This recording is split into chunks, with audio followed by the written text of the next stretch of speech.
Hey guys, welcome back to my channel. Thank you so much for coming over here to watch. So today for this week's video, I went on my Instagram and I said send me your questions because I'm going to be shooting a Q&A for my next video. So you guys sent in a lot of really great questions on my Instagram. If you're not following me there, please do so that you can get notified when I'm going to be doing Q&As, or also I post most of my content on Instagram. And I'm just new getting back onto YouTube. It's been a long time. So if you're interested in that, you can definitely follow me at I am Kelsey Selene. And there will also be a link down in the description or an iCard up here on the screen as well. So you guys sent in so many great questions, and obviously the number one question was, why did Corbin and I get divorced? So I just want to preface this video by saying you might be unsatisfied with my answer because I'm not going to be going into any specifics, and I still want to be very respectful of Corbin and his privacy and honor the years we had together, and I just there's a lot I won't be sharing, but I do hope to share a bit more, to give a little bit more insight, because I think my story is worth sharing, even if it's not really the full story, if that makes sense. So let's go ahead. Let's go ahead and start with some easier questions. So Eleanor Ryan asked, do the kids still spend time with Corbin? Yes, they do. Corbin and I have a 50-50 custody schedule, so they spend a week with me and I spend a week with him. Next question is from Six Wids. Did you legally change your name? I did. I legally changed my name. I actually had it rolled into Corbin and I's divorce decree. Usually that's done where the partner or the spouse is going back to their maiden name, but I instead decided to choose my own last name, which I've shared about, but I think is another question on here eventually. Asked, will you take up art again? I think you could sell some of your art for extra income. Yes, I am going to be taking up my art again, and I'm so excited. I actually signed up for this abstract painting class, and I haven't started it yet, but I'm really excited about it. I think just in general, this phase of my life feels like I want to explore what I'm passionate about, what I'm interested in, and really just diving deeper into those things that I didn't really do because I was more focused on like my marriage and family life. So now I have a lot of more open time and just like space to kind of like explore things for myself, and I haven't really ever had that opportunity since I did marry my high school sweetheart. So yeah, I'm excited. I'm going to be exploring some new things and just really remembering what it is that I like, and also discovering what it is that I like, because this does feel like a big transition phase of my life where I'm rediscovering, or also just discovering what it is that I like and who I am as a person, as like an individual outside of the context of a wife and a mother. So there's a lot there that I'm excited to explore. Reed Rachel 3 asked, have you taken your ring off immediately, or are you waiting a bit? If so, why? I took off my wedding ring during Corbin and I's separation, because we were separated for over a year before we were officially divorced. So he took off his ring first, and I was very hesitant to take mine off because it just felt like it was so emotional to take it off. So I don't remember the exact date I took it off. I think I took it off, I don't know. I really don't remember, but I know that I took it off, and that being a big moment of like, wow, this chapter is really coming to an end, and wedding rings are so symbolic, and those kind of ritual things of like beginning and endings really have such an emotional impact. So yeah, I waited to take it off, but I did take it off before we were officially divorced. Next question is from Rookmania I'm sorry, I totally butchered that. Rookmania was the, sorry, as how do you keep fit? What do you eat daily? What is your workout daily? Okay, so I do what I would consider like intuitive eating. I try to listen to my body, and I'm really, honestly, when Corbin and I were going through a lot of things, I started to really pay attention to what I was eating and how that affected me, because it was already a very emotional and stressful time. So I really wanted to support my body as much as I could. And I found that what I was ingesting, not just food, but like media, social media, and just all the things that we ingest, not just food, but also like water or even like alcohol or things we're reading, I noticed the impact that was having on me. So I am definitely not perfect at this, and I love to enjoy comfort food and indulging, and I love going out to eat and just like getting really gourmet meals that are definitely probably not going to make me feel the best the next day. But overall, I try to focus on eating foods that nourish me, not just physically, but also like mentally and emotionally. So if I eat something and I notice I feel yucky later, even if it's considered like healthy, I try to avoid it, and or eat it in moderation, knowing that it might have a negative effect on me. So intuitive eating, I'm just trying to listen to my body and what it really wants, what it really needs. I don't follow anything specific. I'm not like vegan or even vegetarian. I just try to be in touch with my body. That feels like a long answer, but that's what I was gonna say. And for exercise, I run a lot. I'm currently training for a half marathon, so I really upped my mileage recently. I also dance a lot. I do ecstatic dance, so that's like 2 hours of dancing once or twice a week, if I'm lucky, if I can get to go to dance that often. And I also enjoy Pilates, or it's like a kind of Pilates yoga mix from Melissa Wood Health. I highly recommend her workout videos. They are awesome, super low impact, and super efficient and effective. So yeah, that's what I like to do. Next question is from Sarah's Stormborn 34. What's the hardest part being a single mom? I think the hardest part is I don't have my kids around all the time. I have them around 50% of the time. And that was like when Corbin and I were like considering divorce, every time that realization bubbled up for me, it was like my whole soul was like being ripped in half of like, how could I possibly do this? And it's really hard. It's really hard. It's really hard to miss your kids every other week. But also, I really think it's important that they have a relationship with both of us. And I do everything I can to facilitate a happy, healthy relationship with their father, because I think it's important. So that's definitely, I think, the hardest thing. And holidays, which again is kind of tied into that, of like I didn't have Junie on her birthday. So I mean, I celebrated, we did a birthday party the weekend before when I had her, but I wasn't with my daughter, who I carried in my body, gave birth to. I wasn't with her on her birthday. Stuff like that is just like tough. Next question is, what do you do for work now? Or I don't have to mention okay. What do I do for work? And this is like a common, I'm gonna get cozy here, sit up here like this.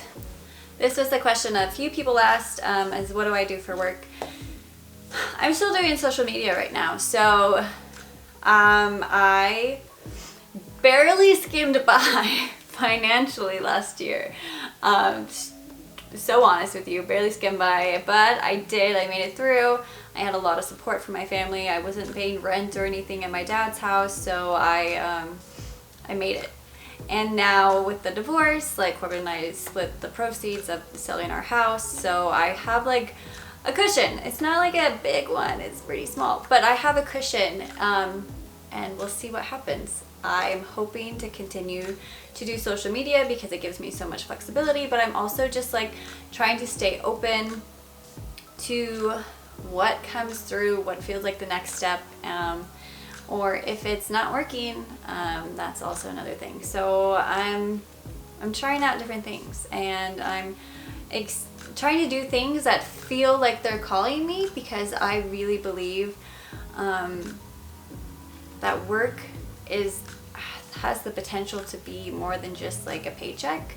I feel like if we were all doing things where we were able to inspire others, or that just fills us up, that feels like a better way to do an exchange of work for payment, when it's something that feels aligned and that is maybe what you're supposed to be doing, at least at that moment in time. So I have no problem going out to get like a waitressing job or something if I have to, but right now I'm just trying to see what I'm supposed to do and try to be like really in touch with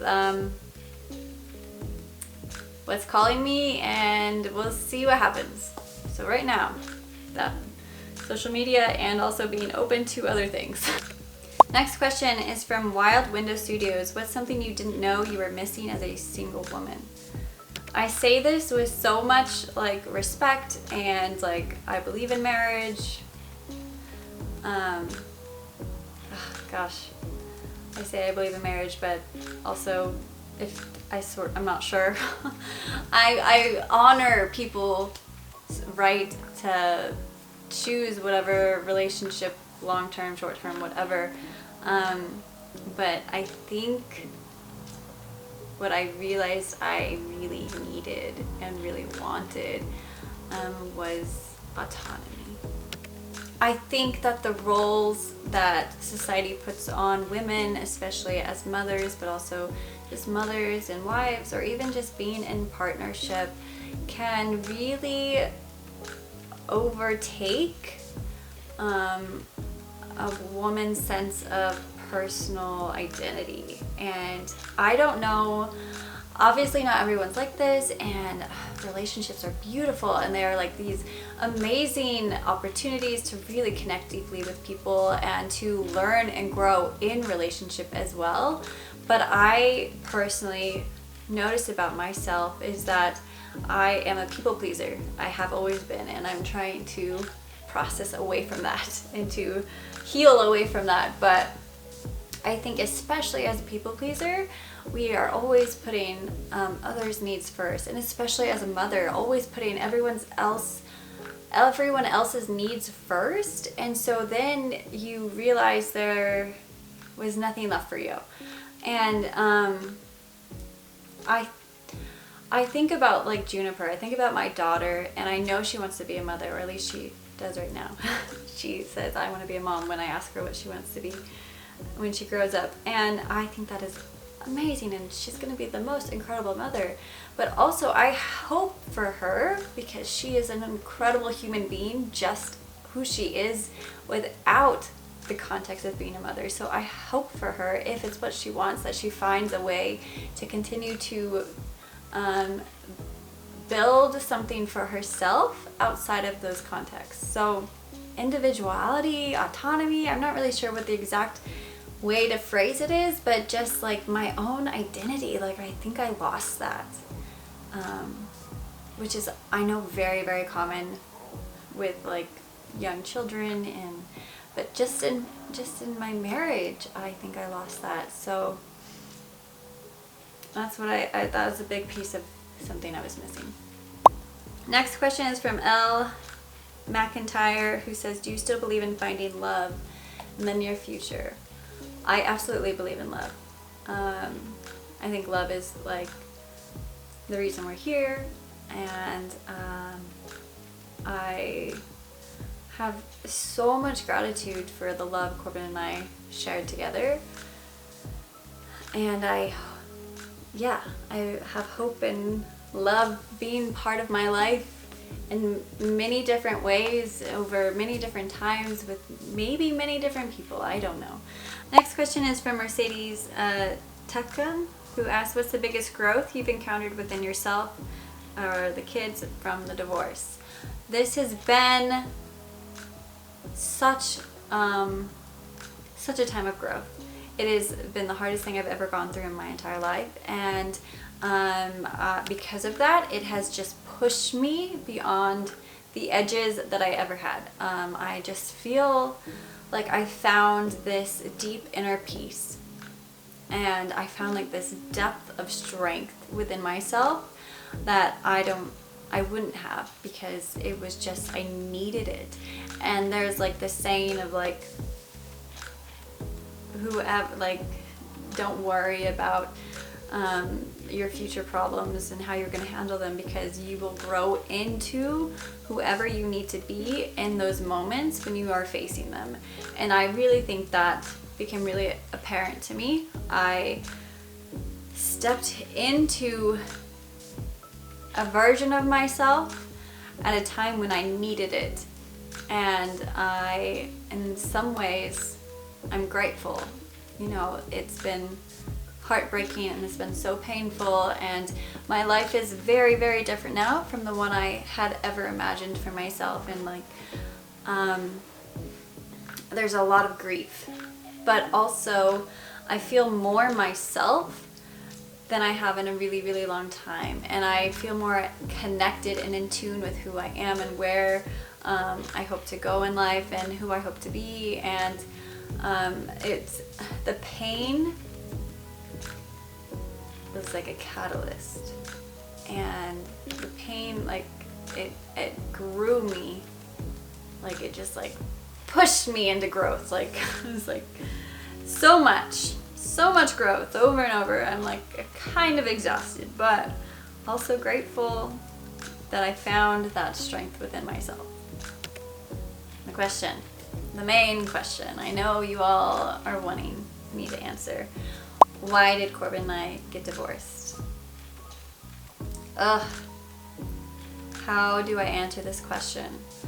I think the truth of it is that people change, and that Corbin and I got married young, and we were high school sweethearts, and that sounds romantic, and I always thought it was like the most romantic thing.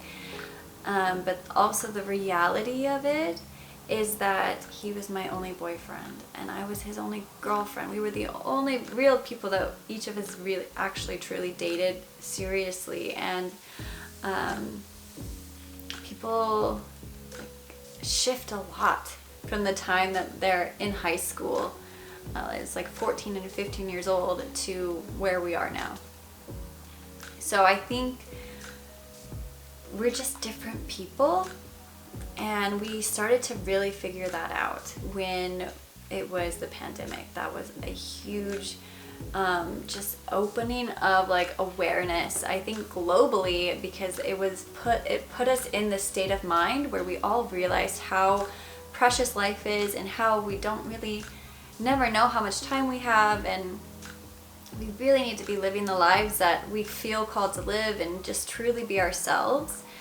On top of that, Corbin's heart condition, which is just like another added layer of feeling like life is short and precious. So within that context, we started to like explore different aspects of ourselves, and we gave that to each other. And within that exploration, we started to shift. Our relationship shifted, and we started to feel less aligned, and each of us had more autonomy and or reconnecting with our identity and discovering things about ourselves that we maybe knew or didn't know. And it was just like a whole bunch of different things coming up. And yeah, so ultimately we reached a decision that what each of us wanted and who we was no longer aligned to be in a romantic relationship or a marriage. And actually, for a while, we considered not getting divorced. We were going to explore different ideas on how to like co-parent and what our family could look like. We thought about like separate housing, but with like a communal backyard, and we were thinking of all sorts of different ideas that I really was kind of like hoping for and like expecting that we could do this, because he's wasn't just my husband, he was also my best friend, he was my business partner. I've spent over half of my life with him, and so I was really hoping to create a different version of something together. And I thought that there was a chance that could happen. And then there was a big shift. And I've got to be honest. I don't really understand exactly what happened. I don't know. There's like, I don't know. It's something I torment over all the time. So there's a big shift, and then it became very, very clear from that shift that we did need to go through with an official divorce, and that our other ideas of like alternative living, family, modern family of sorts was not gonna work anymore. So we moved forward with the divorce, and that divorce process, I think divorce it's traumatic. So I hope that one day Corbin and I can find a space in each other's lives to be roles of love and support for each other, not just the children, because I think that would be the most benefit to everyone. I think that our kids deserve that. I think the past versions of ourselves and our relationship deserve that. And I think our future selves want that. And I want it right now. So I have a lot of hope that we can find room for that someday. But right now, it is what it is. And time will tell what is possible and what it could shift into. But yeah. So I don't know if that really answers the question. But I still believe in love, and I will always love Corbin. My version of love for him has shifted, but I will always love him. He's always going to be the father of my children. I'm always going to be grateful for our years together and everything that we learned, and like we raised each other in some way, because we were so young, and we went through over half of my life together. So yeah. Anyways, that's how I'm going to answer the question today. Maybe there will be more to be shared at another time. I know it's vague, I know, but I feel like that's the right amount right now. So thank you to everyone who sent in questions. I know there was more, I didn't get to all of them. I will do another Q&A, I'm sure, soonish. Maybe I'll do them once a month, I don't really know, but I'll do them more because I really like this level of communication with you guys. So thank you so much for watching. Be sure to subscribe if you want to stay up to date on the newest videos, and leave a comment down below. I'm looking for a tagline for this channel, so if you have any ideas, leave something like that down below, or just say hello. Thank you so much, and I'll see you in my next video.